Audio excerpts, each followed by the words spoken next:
The next one that people get hung up on is like, well, I don't want to sell my time because selling your time is what poor people do. Let me learn you some stuff, all right?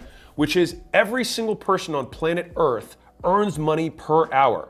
They just don't necessarily denote it per hour. But all you have to do is take what you made last year, divide it by 2,000, and guess what? Voila, you have your hourly rate, which means you worked 40 hours a week, assuming you work 40.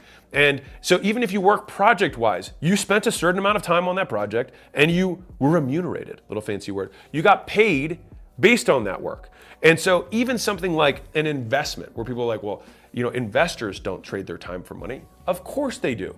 Because you think, oh, Warren Buffett bought this company. He just wrote a check and then that was it. He was done.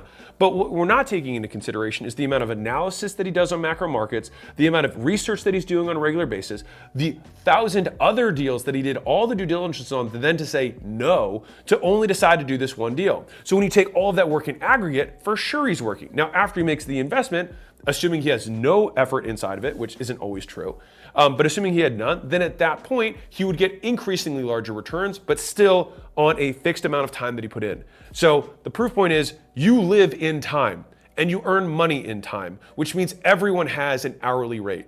And so the idea here is that as long as the thing that you sell your hourly rate for is more than you currently own, you will make more.